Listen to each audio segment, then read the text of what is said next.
Welcome to another episode of Listen, Learn, and Love, hosted by Richard Ostler. My guest on today's podcast is my friend Carlos Barbagelata. Yeah. Is that close, Carlos? Yeah, that's good. Close enough. And I'm just going to put Carlos on hold for a second. I wanted to read a couple of the reviews that you're giving our podcast. These are on the Apple platform, and I appreciate this. This first review I'll read is a wonderful podcast for those who want inspirational stories. Brother Ostler talks with members of the church who have faced tough times in their journeys and have managed to overcome them. This type of podcast is needed. Virtually everyone has something that dogs them every day. This podcast helps folks to realize they're not alone in the struggle. It's hopeful. And a second one, the name of this review is called Very Fitting Title. And this is the review. If you listen, you will learn. If you learn, you will love. The podcast has been a great blessing in my life. To listen to various stories and experiences of many people has helped me become a better disciple of Christ, a better husband and father. If you want to be a better person who is more charitable and loving, then listen, learn, and love. Thank you, Papa Ostler.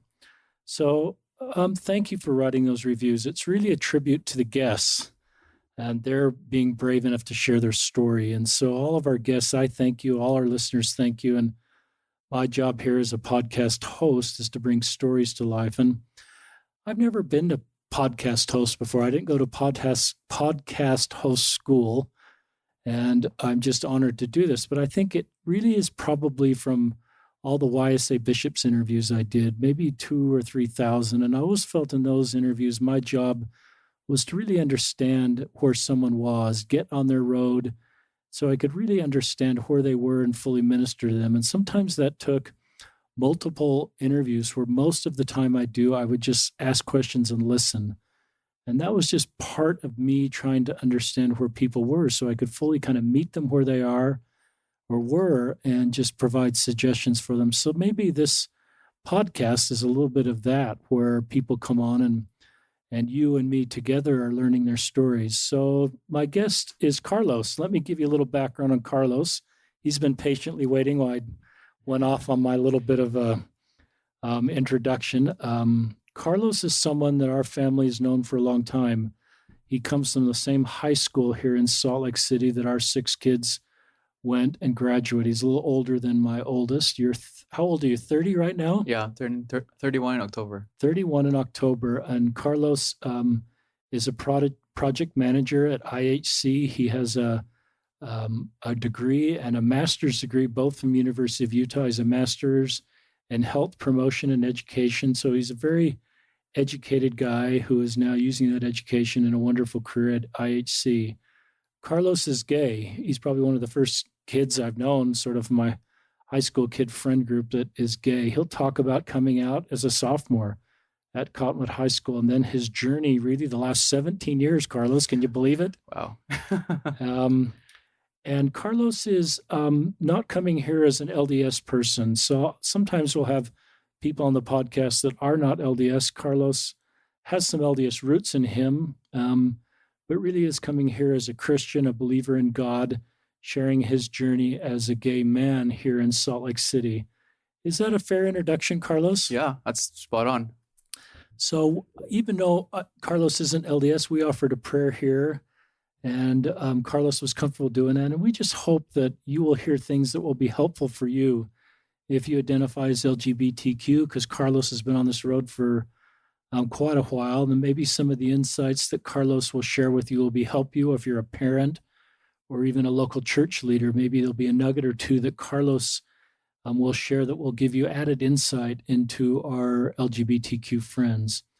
So I really admire Carlos bravely coming on the podcast. This takes a lot of guts to walk in my front room. It's a beautiful summer night in July and just share their story. And I think it is a credit to Carlos. I think it probably helps most of my guests to be able to share their stories. There's something about a principle, I think, of just we all need to be heard and we all need to be able to share our story. And I think that's just part of being human beings. And so this is a chance for Carlos to share his story. So I think it's probably good for Carlos. And I hope you give him some positive feedback if you know Carlos, but I think it's also helpful for all of us. So it's kind of a win-win. But Carlos, tell us your cultural heritage and just say your last name again. My last name is Barbagelata.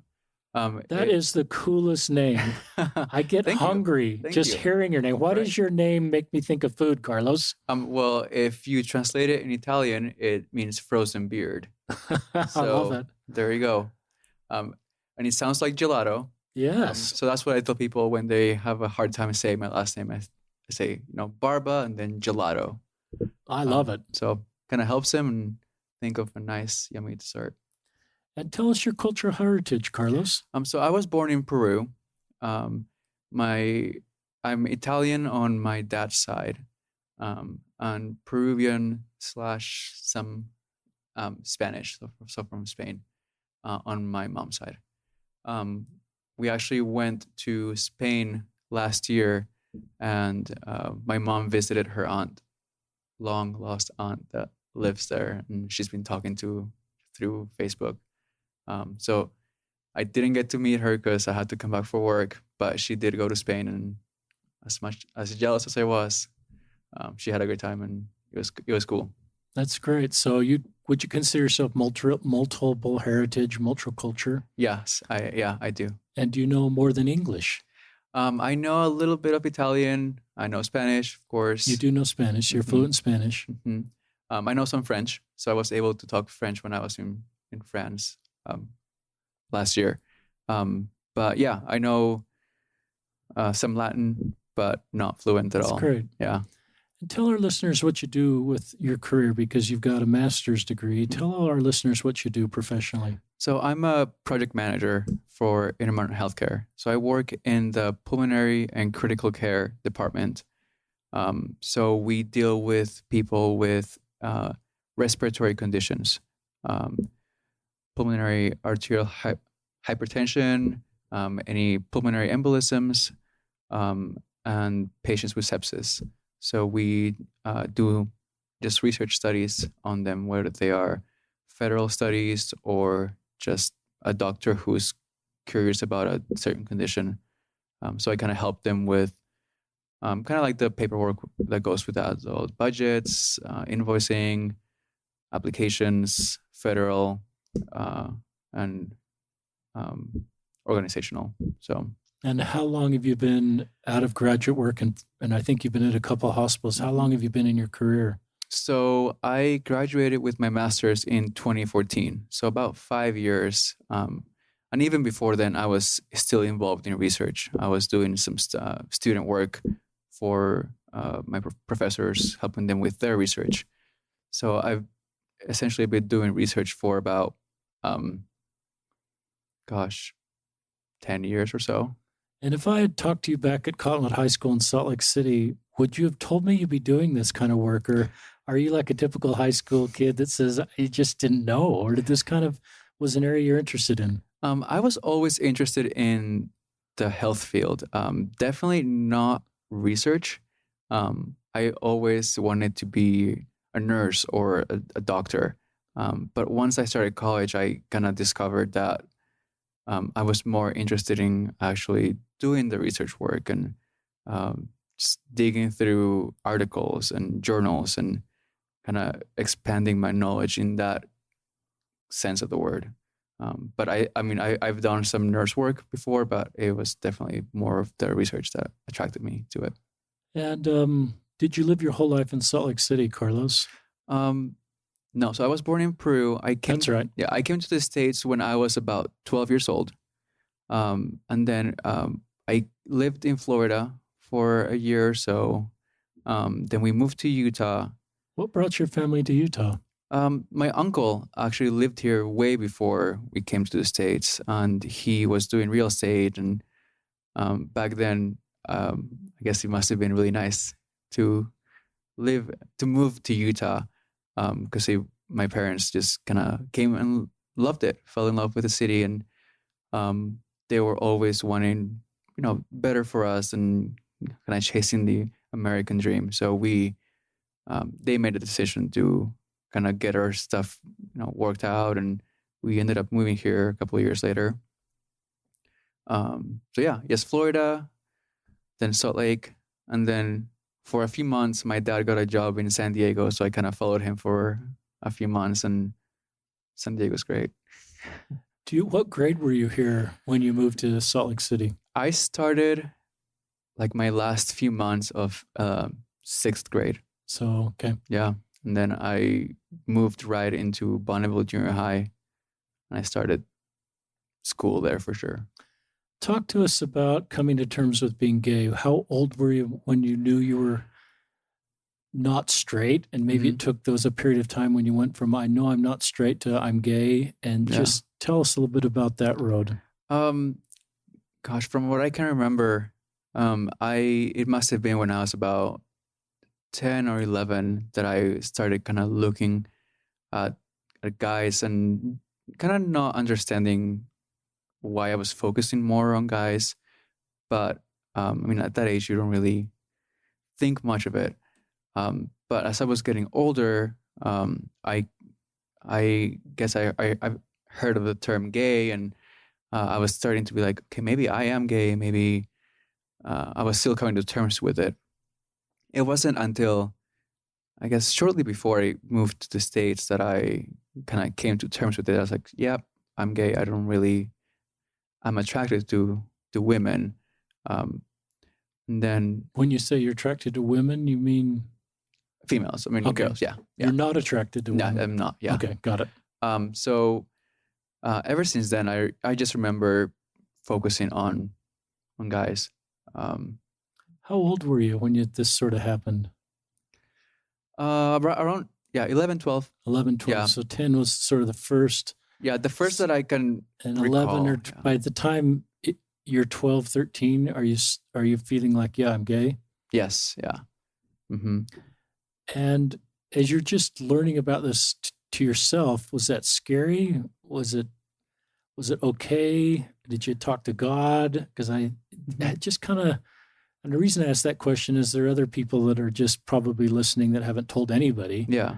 And they kind of help them just share with us that period of time. Let's see. I remember that it was more of like a confusing time for me, because at that age, your friends have girlfriends, and you're like, maybe, well, why don't I really want a girlfriend? And what I remember is I wasn't really at that age. I don't think I was very like questioning it that much. It was more of like, okay, well, cool. I'm just gonna go hang out with my friends and play soccer or play video games. It wasn't something that I paid much attention to it because I wasn't really around it that much, and it never came up. It wasn't until I actually came to the States that I encountered the desire to actually have something with a guy. And then I started kind of questioning, like, oh, okay, maybe I am gay. And then I never asked God or anybody about it. I was very private when it came to that, just because I knew there was some stigma to it. It was always kind of like, oh, you're gay. Because I remember I actually remember back when I was younger, some kids were kind of spreading rumors about this guy being gay, and they were making fun of him. And at that age, I didn't really want that for myself, because I was the new kid. I wanted to make friends. I wanted to kind of fit in. At 13, 14, you don't really know how to stand up for people, or to do the right thing. But that kind of made me more secretive about it, I guess. I didn't really tell anybody until I was a little bit older. And then it became more of like, okay, well, I am who I am. I'm happy with that. That's a really good answer. And I haven't thought about the added complexity of moving to a new country, and a logical feeling of wanting to belong to your new friend group. Yeah. And it's not just moved across the city, Carlos, you moved to a different country. Yeah. And you're wondering how that's going to look. And and just Mm-hmm. wanting to fit in with all the other students at your school and your friend group. And so I get, yeah, it doesn't seem like a sign of weakness. Mm-hmm. You didn't want to talk about it or come out. It just seems like pretty logical. And so, tell our listeners what age you were when you came out and why you came out.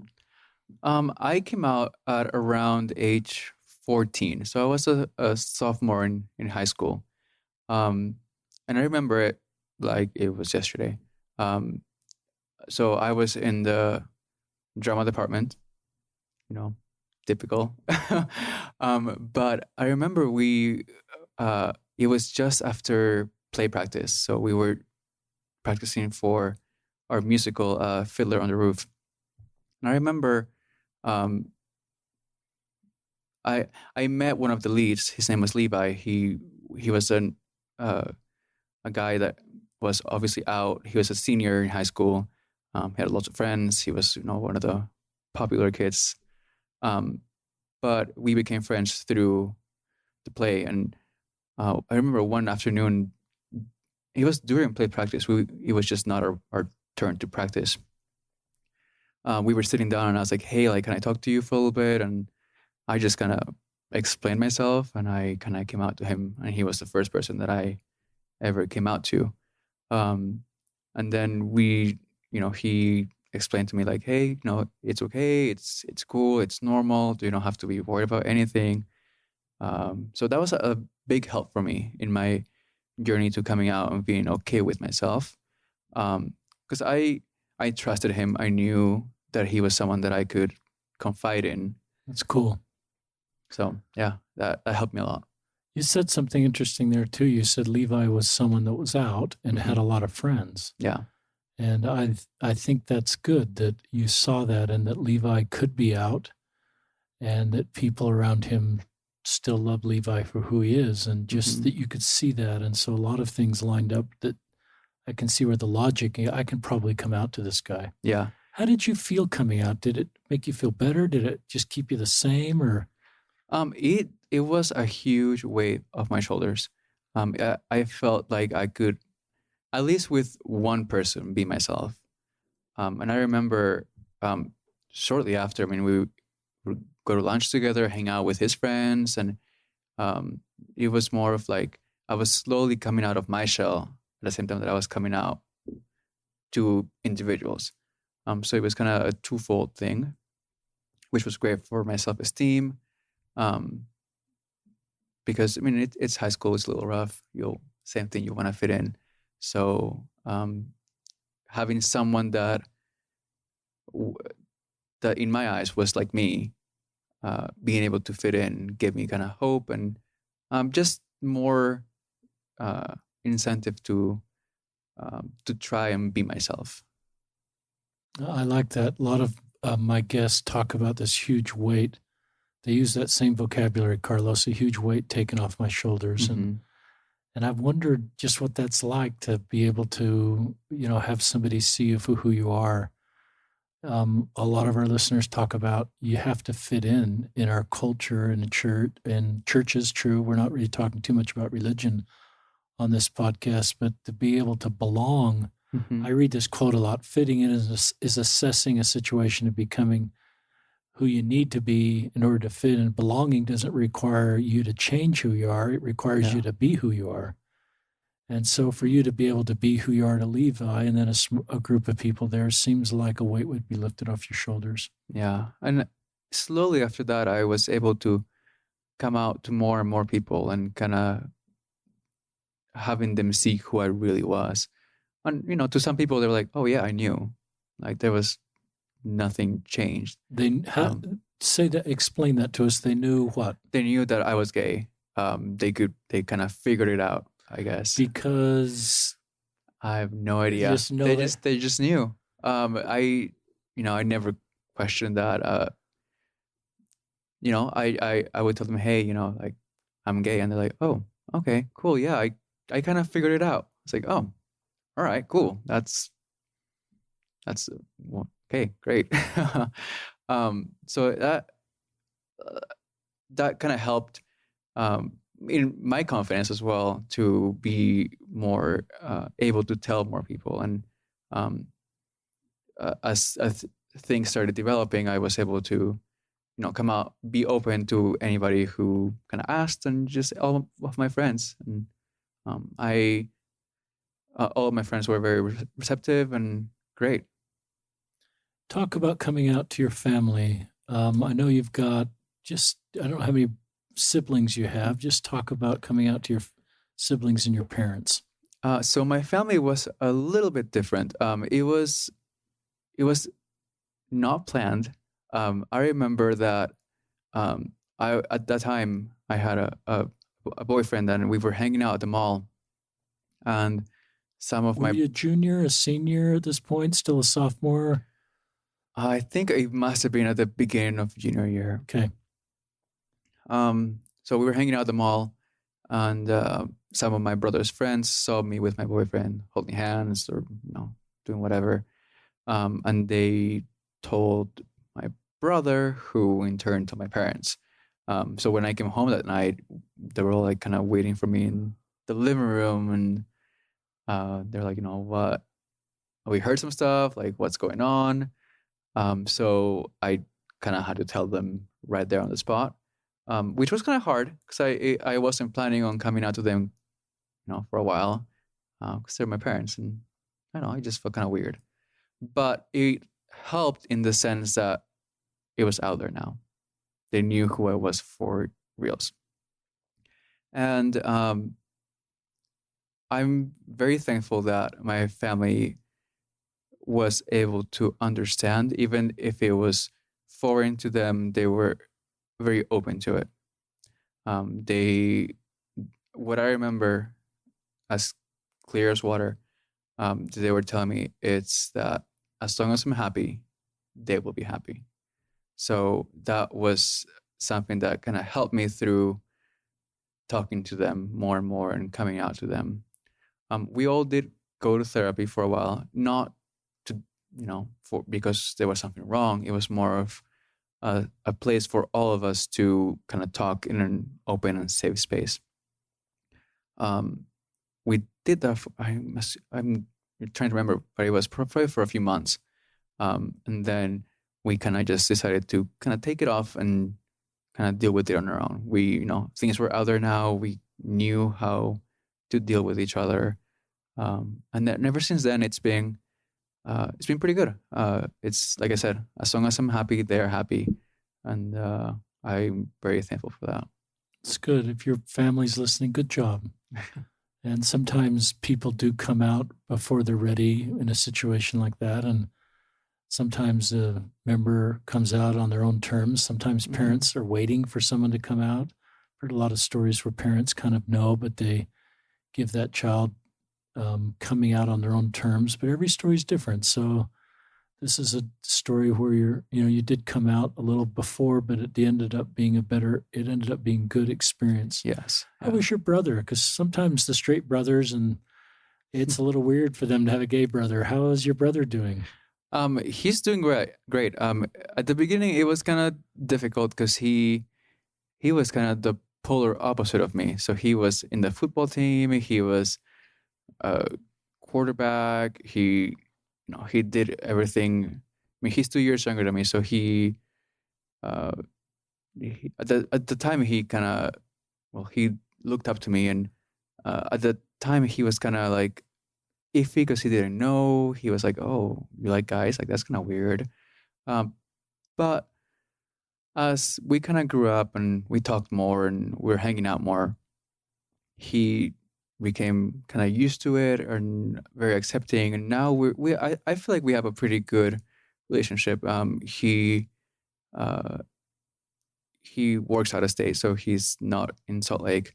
But we try to stay in touch, and though even though it doesn't always happen, we do talk, and he always asks me how I'm doing, how things are, and I really appreciate that because it's good to know that you still matter to your family. That's good. And I like that. And it sounds like your family's doing a good job. What advice, Carlos, would you have for parents? Um, just, as What advice would you have for parents if they think they've got a gay kid Mm-hmm. or a trans kid? What advice would you have for them if that kid hasn't come out and, just in the pre coming out stage? I would definitely say well, three things. One, to listen. Two, to keep an open mind. And three, to make a safe environment for that person. Um, it helped me knowing, even before coming out to my parents, that I knew they cared for me no matter what and that they love me. So I feel like if, for any parents who think their child might be in the LGBT community, um, yeah, just be open, be understanding, and talk to your kids, even though they might not want to talk to you. Um, And if a kid comes out and a parent, in this case, your parents kind of suspected it because of mhm.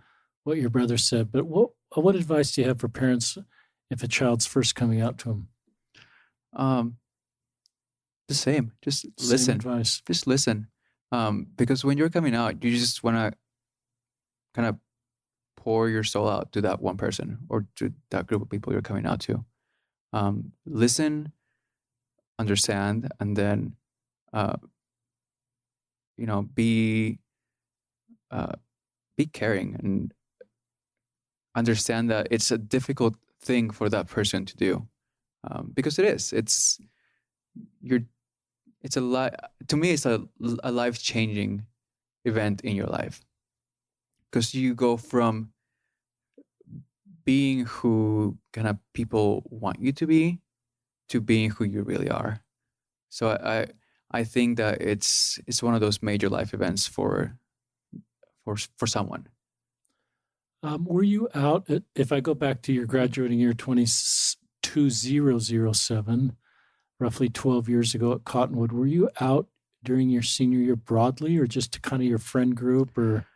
I was out broadly. Like I didn't really announce it to everybody that I was gay, but if anybody came up to me and was my friend, or anybody is like, "Hey, are you gay?" I was like, "Yeah." I wasn't really apprehensive or any very shy about it.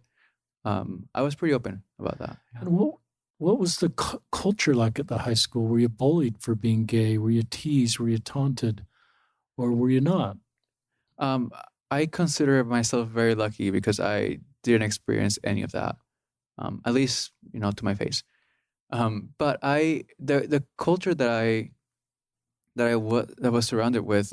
I was a theater kid in high school, so I was surrounded by people who weren't may not be in quotes popular or anything, but we all were like a family, doing plays together, play practice until like 7 or 8 at night every single day, or we knew each other pretty well.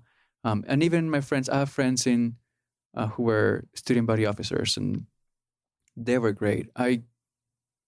Don't I don't think I ever even heard of any bullying in the high school. That's great. I don't. I mean, it didn't happen to anybody in my group, but I feel like I was a pretty friendly person in high Yeah. school, and I knew most people. So I'm not saying that it didn't happen, but uh, to me, like I said, I'm pretty thankful and fortunate that it didn't happen. That I had a good support group in school. Did you have LDS friends as a senior in high school and were you out to them? It's kind of a three-part Hmm. question. Did they treat you any different than the non-LDS students, or is it hard to generalize like that? Um, so I did have LDS friends in high school. And no, I don't. They didn't treat me any differently. They might have been some, um, I guess, a little bit of apprehension. Um, you know, because it's high school, rumors get started. Sometimes if you're hanging out with too much with your straight friends, they might think, oh, your straight friends are gay too, and things like that. But for the most part, I never had any issues with my friends being rude or any um, misunderstandings. Uh, So any issues like that, I don't recall. I had pretty positive. It didn't experience any of that. And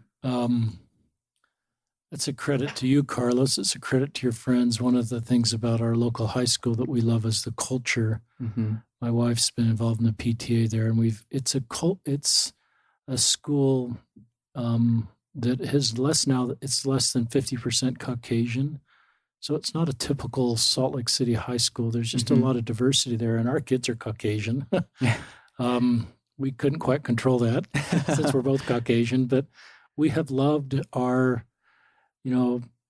Caucasian LDS kids being at Cottonwood because of the diversity that's there. And we think that's really helpful for them to prepare them for the real world and have people in their lives that are from all different walks of life. My wife grew up in Houston and really loved that. She was LDS in Houston, and there was only a couple in her high school that were LDS, and she loved that environment. I grew up in Salt Lake City, and as we were courting and getting married, we really prayed and thought hard about where to raise our kids, listeners, and Carlos, because we wanted to get them out of a bubble of just a homogenous experience, not only just religiously, but culturally. And we weren't thinking LGBTQ diversity back then, but we've really enjoyed our high school. And I'm glad that you, being somebody that was born in Peru and someone that's gay and felt a space there at Cottonwood. And it's one of my impressions always about Carlos, because I've known Carlos, at times we've been friends on social media and Twitter and Facebook. And you dated a man in our ward who ended up getting married to somebody else. But I've always just sensed a peace about you and a lack of anger and a real calmness about you. I would kind of trace that back to your spirit and just a really mature, calm spirit. I'm sure you've had anger and pain at times, but I wonder if it's helped that you haven't had a difficult family situation or a different friends situation or a high school situation, and just felt people kind of love Carlos and wanted to be around Carlos and saw your gifts and just recognized you're a really good guy and didn't really define you by being gay and just kind of saw you as a friend. So that's a credit to you and perhaps a credit to your peer group and what we can role model. Any other thoughts on that before we move on? No, I mean, I've always been surrounded with people that I can trust. And that's something that I kind of set for myself as I kind of grew more and more. And even with my LDS friends, I mean, from a younger age, even after they knew I was gay, that didn't change with the parents of my friends who were LDS.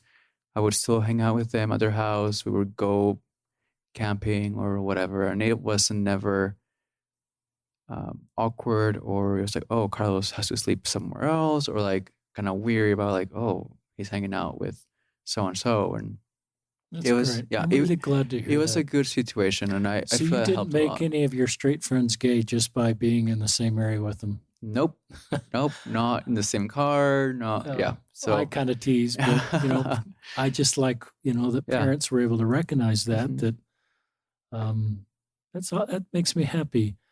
Some of the LDS listeners will talk to God quite a bit and say, "Why did you make me gay?" Or "This is a really hard road. Why didn't you just make me straight?" Yeah. Did you do any of that, or were you just kind of at peace? This is who I am, and God. Did you ever feel like God didn't love you, or any just kind of challenges with God on your journey? No, I never kind of questioned why I was the way I am. I never really asked God for any, why.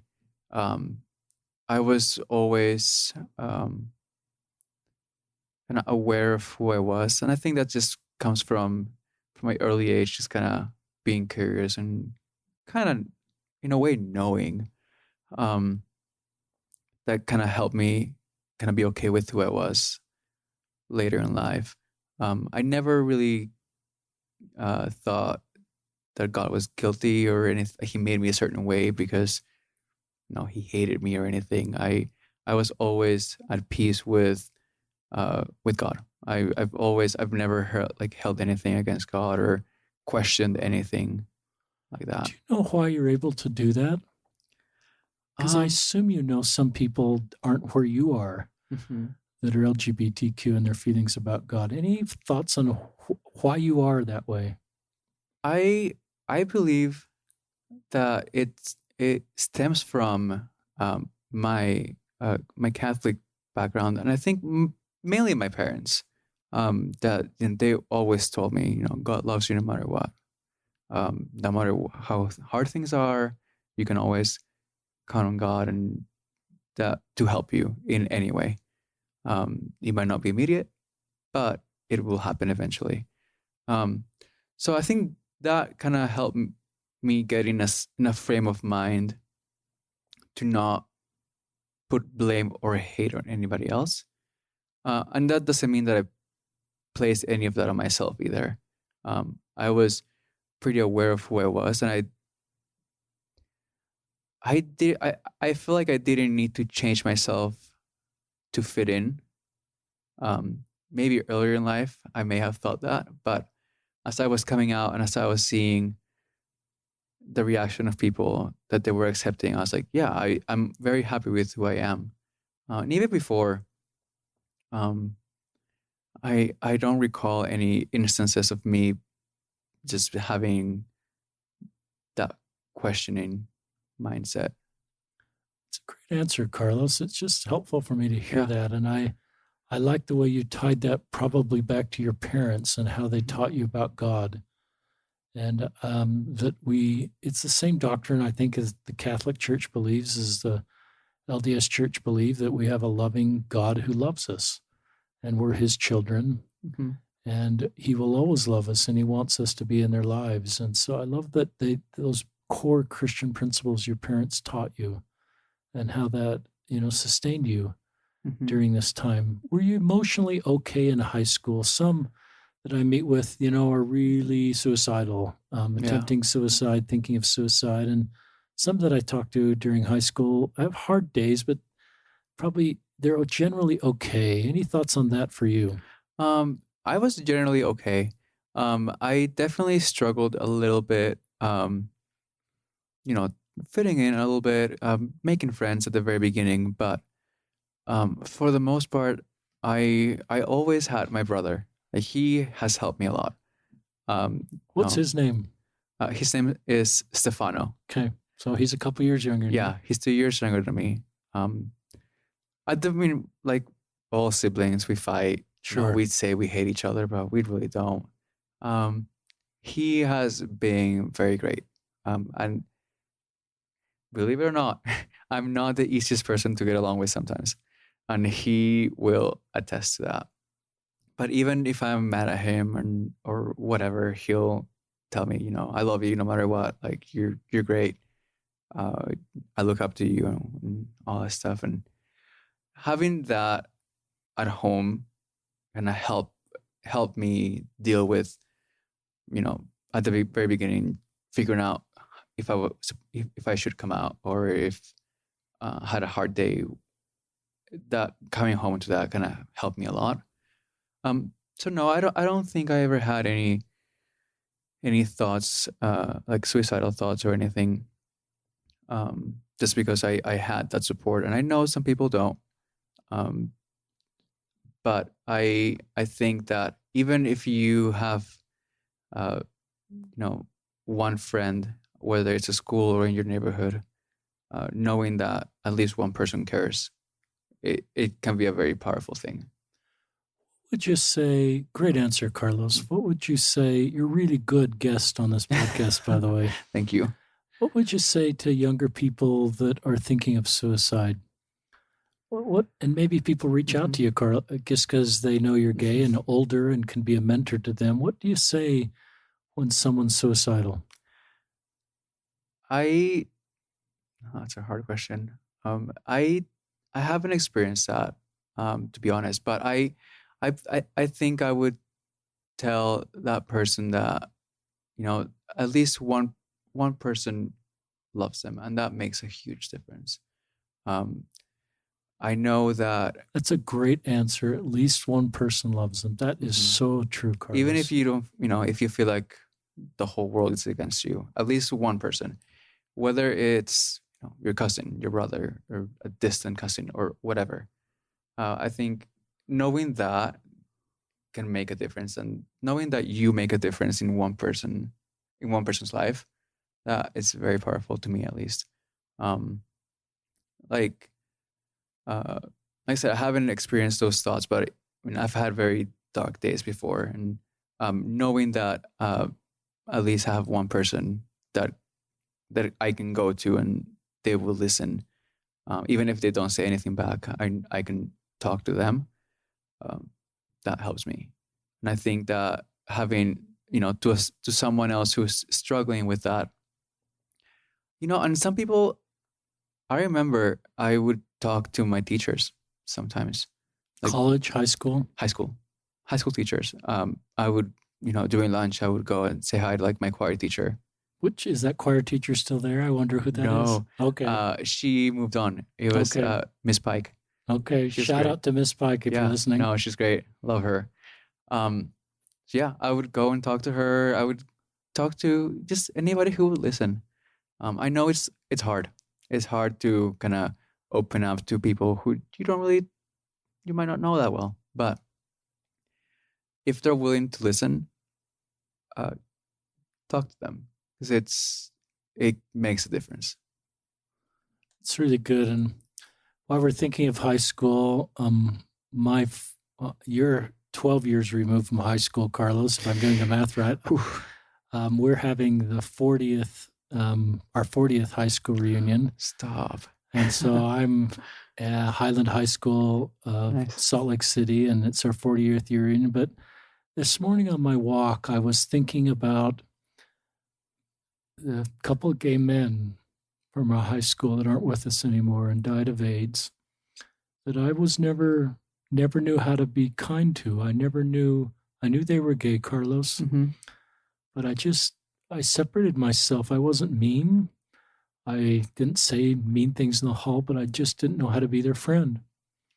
And I thought maybe that was my job, to separate myself from somebody that was gay back in 1979. And I'm thinking of those one man in particular, and his name's on my mind right now, who, left and ended up dying of AIDS. And I recognized that in those days, it was harder to be emotionally healthy. It was harder to find community. It was harder to be where you are. So I don't think he was weak. I just think it was so hard during when men and women were coming out my age. And I wish he were there at the high school reunion. Carlos, you're going to have your 40th high school reunion one day. Yeah. And you're going to be there for it. And they're going to be so glad you're there. And you may bring your husband, if you're married at that point. And I think they'll just love both of you. And I think that's, I wish this fellow, had maybe a little easier road, and we had created more community for him and more love and more support and more understanding. And I love the way you just talked about you belonged at your high school. People really loved you and really cared about you, and you're really at peace with who you are. And maybe came out a little broader and knew that weight was taken off your shoulders. So I just share that as kind of a reflective moment to know how that I think we're progressing as a society, but recognize that, there's a lot of pain in the past, and we've lost a lot of good people, and he won't be there at that reunion, where now I sort of could go up to him and just give him his name, Paul, just a hug and say, Paul, I sure enjoyed being in high school with you. And so anyway, it's just, maybe that's one of the reasons I do these podcasts, is a little bit of regret that I just didn't know how to manage this space and be friends with people that were gay. I asked you this question ahead of time, so I kind of know the answer, but if I had a button I could push over the table, it was the big red, I'll push it and I'm straight button. So would you push it, Carlos? Would you like to be straight, married to a woman? No. Why? Because I'm happy with who I am. I know that who I am is who I'm meant to be. I don't want to be anybody else, and it. I'm I'm happy with me. I think that's a really good answer. And I think that's a reflection of you and your maturity and the society that that you can belong on who you are. My LDS friends, I still invite you to stay within the teachings of our church and to follow the church. But if you feel like, if you self choose a different path, I'll still be your friend. I'll still be in your life. And so I don't want to communicate just identifying as LGBTQ for you that are LDS means you leave the LDS church. I think and sometimes we're worried if someone identifies that that's the first step to leaving, but I think it's the first step to just healing. Yeah. And it's the first step to just maybe having a better relationship with God and with your family and with your friends, just to be in a better spot to make better decisions. I've always thought, people should be the very best selves they can be before they make decisions. And you seem to have done a pretty good job of that. Thank you. Tell us about your life station right now. Do you have a boyfriend? I don't. I'm single. You're single? Yeah. Have you had serious relationships, or have you mostly just been single? I've had very serious relationships. I've learned from all of them, as we all do, and I've grown because of them, and I've the person who I am because of them. Yeah, it's been a rough journey, but it's been good because I've been able to understand more about myself and what I want, what I need, and who I am.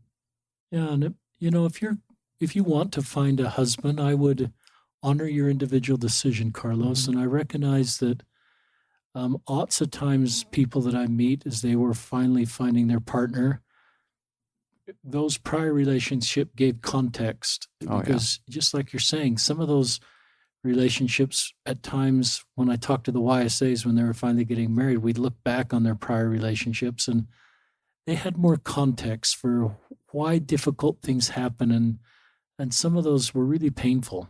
Yeah. And but then there was such hope. So yeah, I know you're kind of pursuing a path that's not in the doctrine of our church. I think all of our listeners, but you're not in our church. And you're just a good guy trying to. So I honor that you want to find a husband. I don't feel any desire to sort of course correct you using my language and say, well, Carlos, really? I just, like your family's doing, your friends doing, your parents are doing, they're letting you self-determine the right path for you. And our job, I think, is to put our arms around you and love you so you can make really thoughtful decisions. Yeah.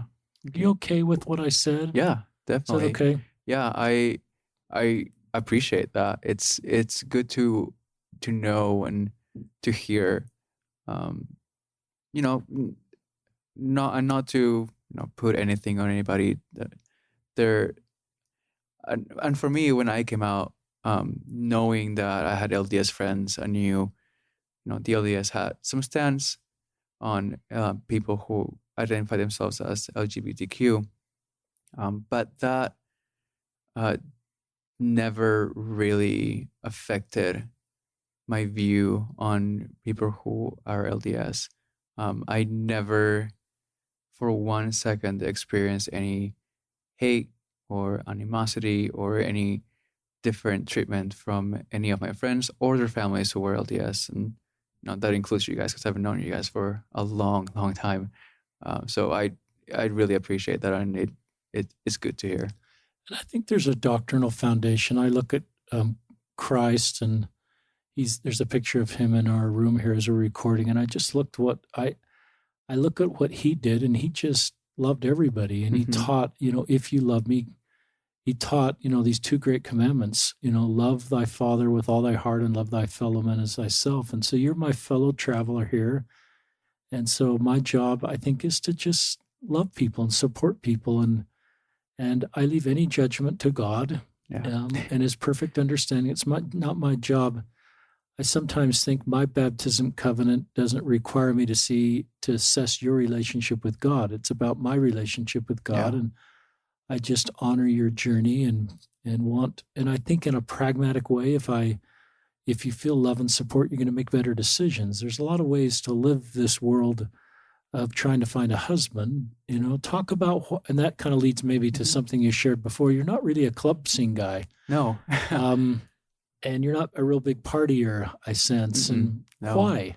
I was never into that scene. I think that kind of stems from my early days when I came out. My parents were always, there was always that stereotype of the gay community, of the partying and the every weekend party and doing whatever. So my parents were always like, do good things. Don't really go clubbing or anything. It's not like it was ever forced or anything. It was more of like I never really got into that. That being said, I have gone to clubs with friends and hang out and had a good time. I'm not saying it's a bad thing to do it. It's just you're not gonna find me at a club every weekend, dancing or anything. I'm more of like a homebody kind of person. I like hanging out, hiking, watching Netflix, hanging out with my dog. Just the usual kind of stuff, yeah. And tell us your dog's breed and name. So I have a mini husky. His name is Zeke. He is almost 5 years old. And he is the most spoiled dog you'll ever meet. And you are becoming a homeowner. You and Zeke are going to move into a new home. Yes, I just bought a lot out in Daybreak. It's a community out west. And we're building a house. So, and actually before coming here, I had a meeting with our contractor so we can finalize all the construction stuff. How exciting is that, Carlos? 31 years old, you've got a master's degree, you got a great job, and you're building a home. Way to follow your dream. Thank you. Really, and I recognize, I just admire you. You haven't, I sometimes worry that, if we, I guess I think because you have family supporting you and friends supporting you and felt support around you as you made your way in life, you're less likely to find that in other areas that might be more self-destructive, like drugs, heavy alcohol, just the sort of the vices that could really affect your life in a negative way that can come from clubbing. So I've always wondered if I sort of cut you off and families cut you off and friends cut you off, that then you have to find community in places that are really unhealthy for you. And so I don't know if that's part of your ability to sort of be who you are and recognize that's not my world.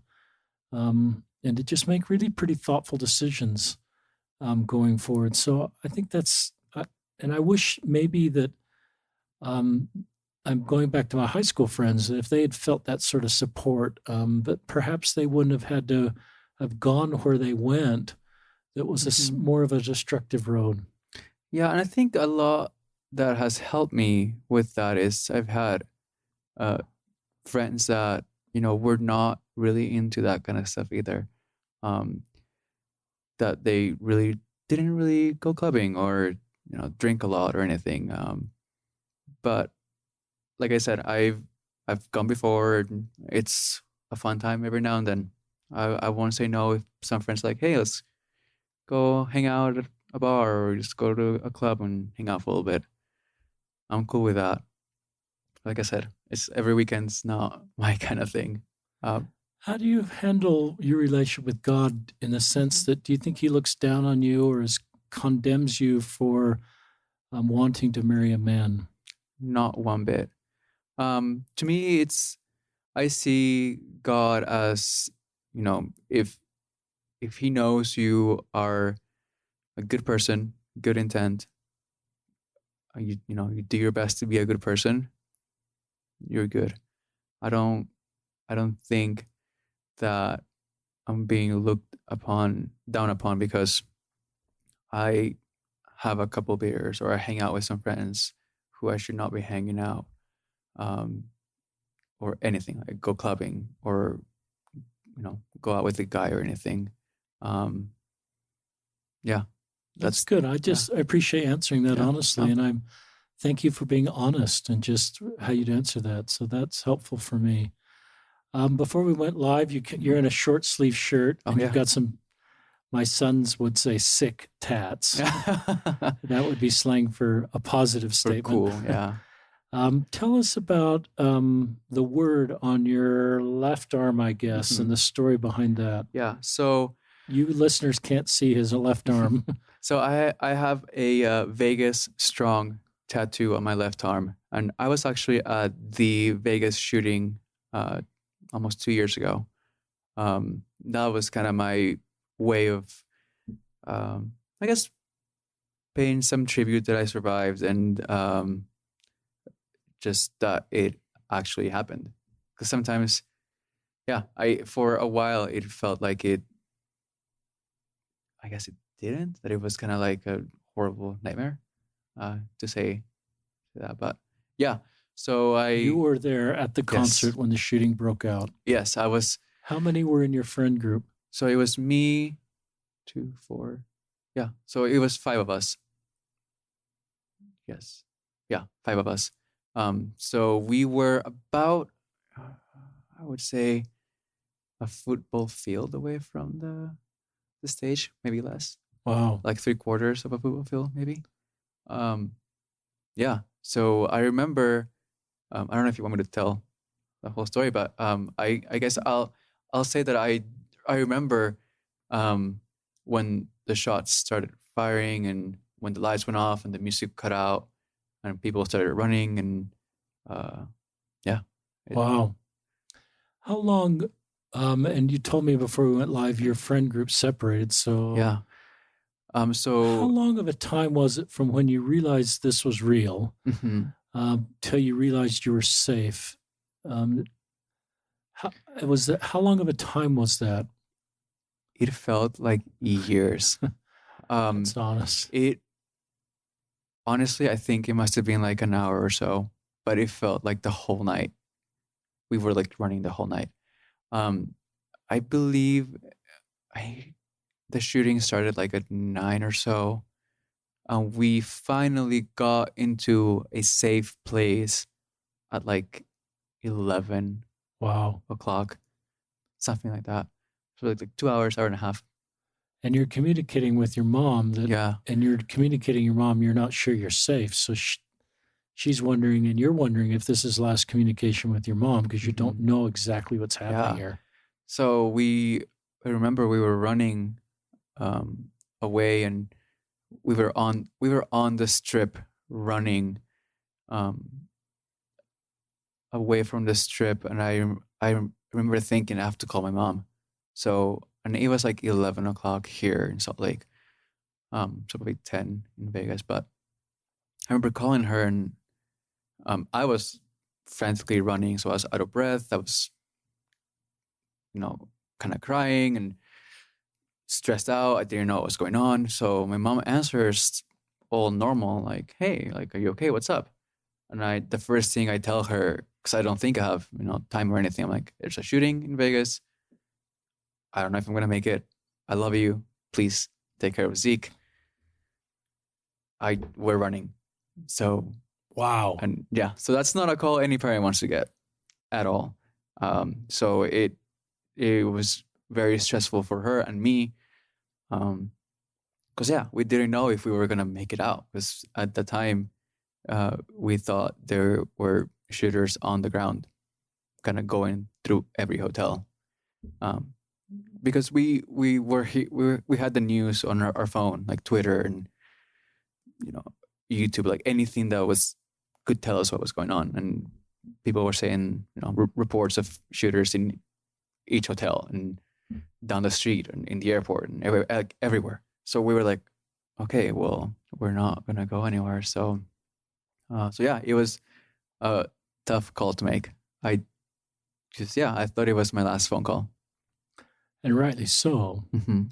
I think that's helpful for us because I think I've never been where you have been in a shooting, and so I see the story kind of in a Monday morning quarterback where I understand there's one shooter up in a hotel, high up in the air, and when you teach me about that, I realize you had no idea where the shooter was. If there were multiple shooters, rightly so, you're turning to social media because there's not like a loudspeaker with a the police chief speaking to all of you because he or she may not know what's going on either. Mm-hmm. So it's just pure terror, and you're seeing people that are injured. And so it's just pure terror, Carlos. Yeah, it was definitely, it was very hard. And I remember, like I mentioned earlier, before we went live, we went to a friend's brother picked us up, and he's a cop, so we could listen the cop radio, and there were reports of coming out everywhere. Like nobody knew what was real, what was not.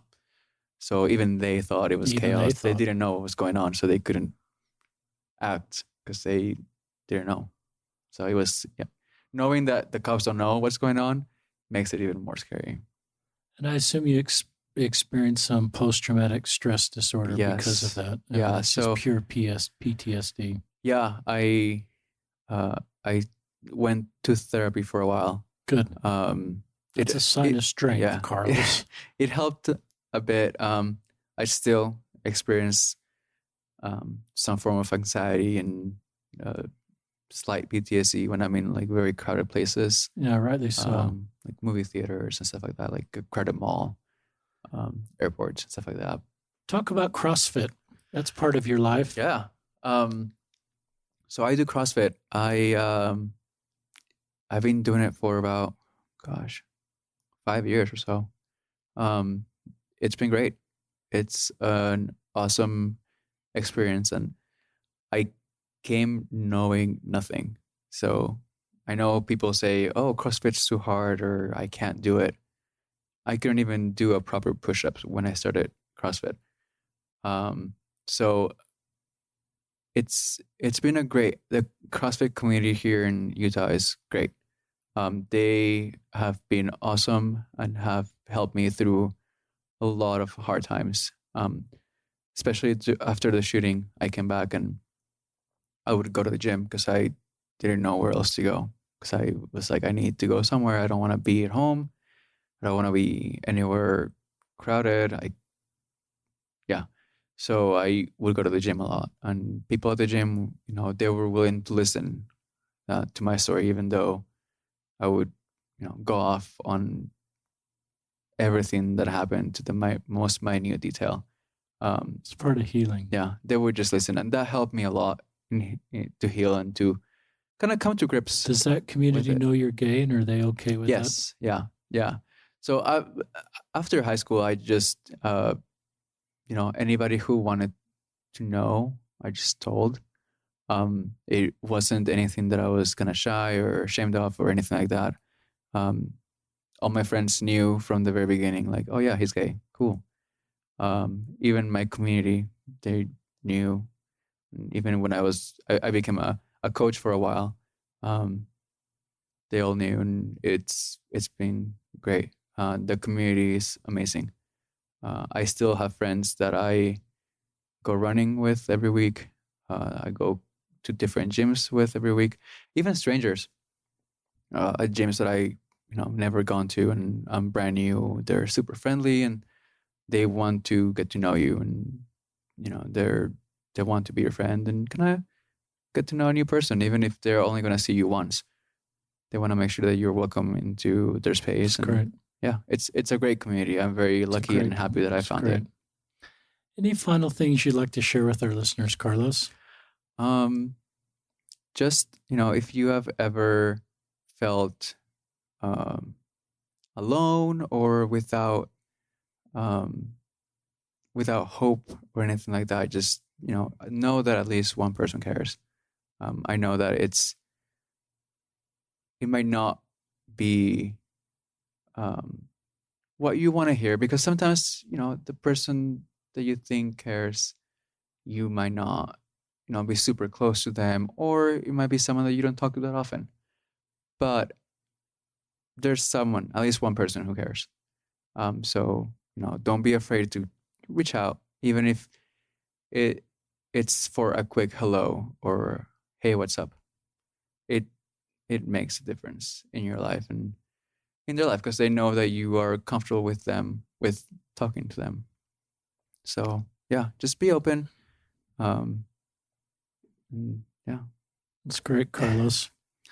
I just grateful for you being on the podcast, Carlos, and just getting to know your story better. It's a great way for me to get to know it because I've never really sat down and really heard your full story, and I just recognize your contributions to society, what you're doing at IHC, your desire to get advanced education, and your role. As I sort of stepped in this space, I quit seeing LGBTQ people as kind of an other group of people that was threatening to me. And yeah,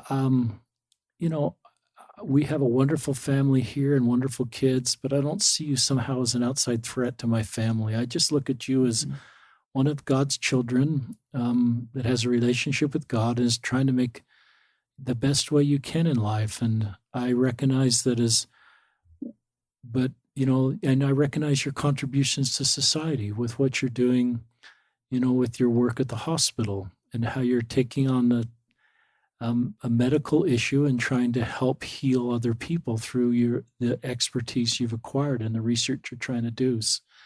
And I'm excited for you to own a home. It's just helpful for me to have people like you in my life. We're all just the same human family. I look from our doctrine is just that God has all of these children on the earth, and you're my brother. You're not, we're part of the same family, Carlos, even though you're 20 years younger, 27 years younger than me. You're born in a different country. I just look at, the differences as not differences necessarily that should separate us, but I look for the common ground that we're all God's children and we kind of need each other. Yeah. If you joined ISIS and want to bomb my family, I'd probably put a barrier. Yeah, that might. And I joke about that, but you're not, you're just going about living your life and the very best way you can. And the only advice I'd give you is the very advice you're doing is just continue to make good decisions. And I love that you're close with God. I really believe God loves all of his children, and nothing we can do can take us outside of God's love. He can be displeased with us, but nothing we can do can cause God not to love us and want to help us and want to be in our lives. So that's one of the things I think Carlos is sharing, and one of the things I'd encourage all of our listeners is to stay close with God. If you're not sure he's there, I don't know what to say. Maybe you can rely on my belief or Carlos's belief that he's there, but he really is there, and I really believe he loves you and will help you. And if you're LGBTQ, I don't think he's up there thinking that you're any lesser or that something went awry. This is just who you are, just like Carlos feels really at peace that this is who he is. And I think if you feel that way, you make better decisions because like Carlos doesn't look in the mirror and see someone that's broken or somebody that's flawed. Yeah, we all are mortal and make mistakes, but Carlos doesn't look on his orientation as something that's God's ashamed of. So anyway, thank you, Carlos. I'm going to try your last name again. Let's see how close I get. Barbagelata. Close. Gelata. Like Barbagelata. Yeah. So Carlos Barbagelata, you're a good man. And thank you for joining us on another episode of Listen, Learn, and Love.